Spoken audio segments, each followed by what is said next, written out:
Hey, so I'm going to read a bit of the book of Proverbs from this Bible edition called In His Image, which is New Living Translation.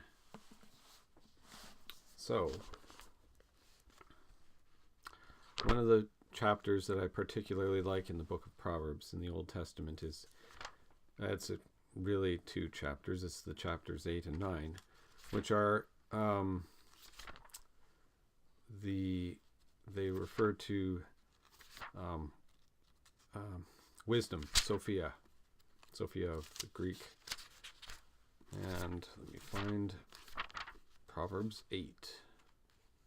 This actually makes reference to, or it follows a theme of wisdom that begins in chapter 1 in a sort of summarized format, condensed wording that basically is elaborated on later on throughout the book. Basically goes until chapter 9. Beginning in chapter 10 of the book of Proverbs, there are what I personally have always referred to as the fortune cookie proverbs that are just one-liners. They're really good sayings to have memorized if one needs to memorize them and develop like a sense of direction for certain tasks. Some of them sound like they contradict each other if you take them just as they are without proper context or understanding how they operate in a greater context. Then you can just go foolish with them. One of them that I particularly like is, do you have honey? Well, if you have honey, eat it. It's really good, but don't eat too much because it might make you sick. And it sounds funny, but that's an introduction to Proverbs and other things, or the basics of Proverbs. But here we are, chapter 8. Wisdom calls for a hearing. Listen as wisdom calls out. Hear as understanding raises her voice. On the hilltop along the road, she takes her stand at the crossroads. By the gates, at the entrance of the town, on the road leading in, she cries aloud. I call to you, to all of you. I raise my voice to all people. You simple people, use good judgment. You foolish people, show some understanding. Listen to me, for I have important things to tell you.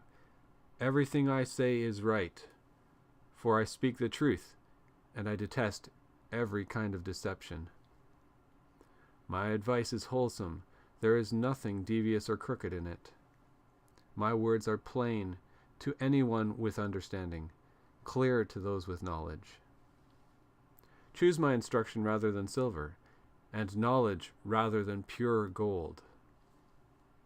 For wisdom is far more valuable than rubies. Nothing you can desire can compare to it.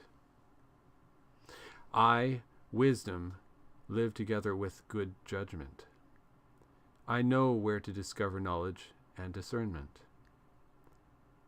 All who fear the Lord will hate evil. Therefore I hate pride and arrogance, corruption and perverse speech. Common sense and success belong to me. Insight and strength are mine. Because of me, kings reign and rulers make just decrees. Rulers lead with my help, and nobles make righteous judgments. I love all who love me. Those who search will surely find me. I have riches and honor, as well as enduring wealth and justice. My gifts are better than gold, even the purest gold. My wages are better than sterling silver. I walk in righteousness, in paths of justice. Those who love me inherit wealth. I will fill their treasuries.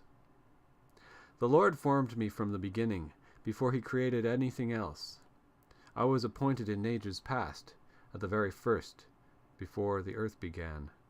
I was born before the oceans were created. before the springs bubbled forth their waters. Before the mountains were formed, before the hills, I was born. Before he had made the earth and the fields and the first handfuls of soil. I was there when he established the heavens, when he drew the horizon on the oceans.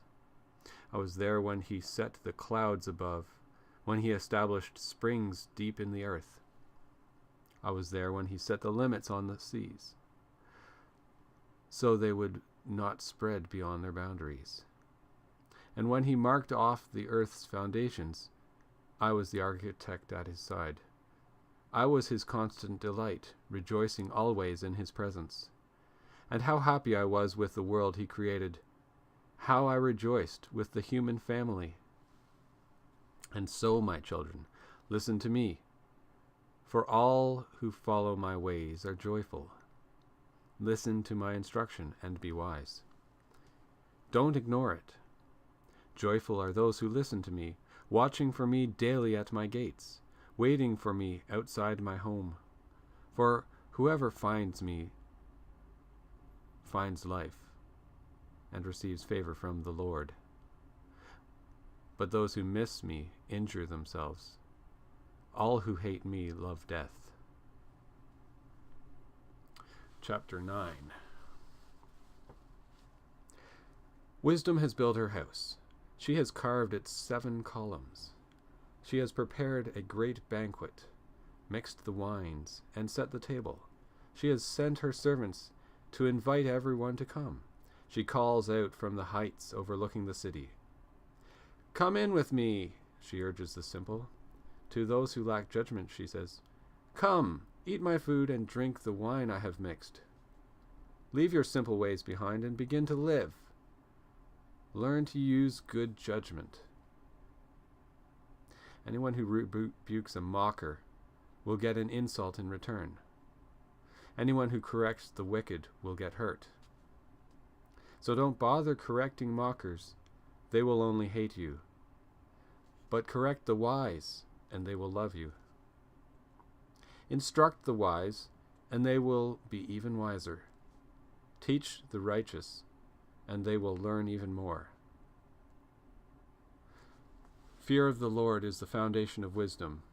Knowledge of the Holy One results in good judgment. Wisdom will multiply your days and will add years to your life. If you become wise, you will be the one to benefit. If you scorn wisdom, you will be the one to suffer.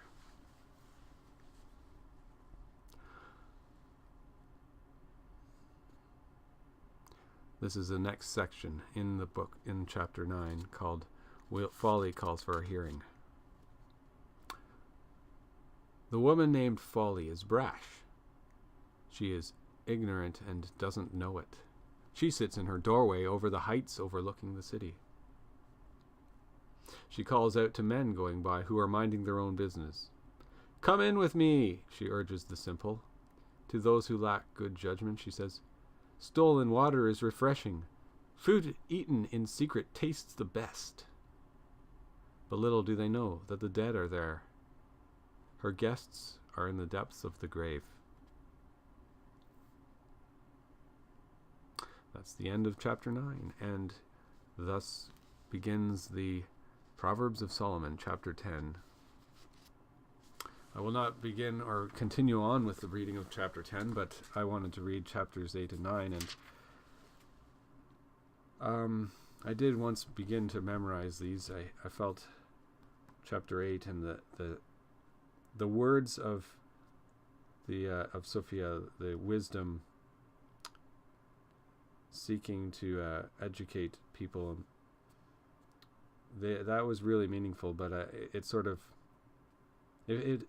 it was more than just like good ideas. It was articulate and poetic at the same time, and it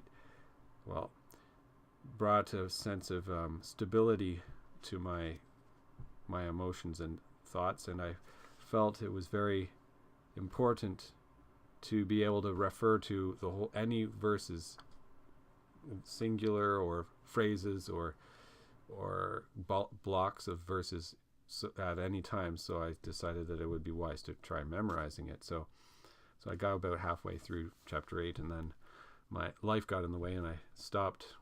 But yeah, it's something that chapter 8 and 9 represent wisdom, and because, like, there she says here, the writer of this writes, because of me kings reign and rulers make just decrees. Yeah. Rulers lead with my help, and nobles make righteous judgments. I love all who love me. Those who search will surely find me. And so I think that's kind of a result of, reading wisdom and seeking understanding from ancient texts and things that have stood the test of time.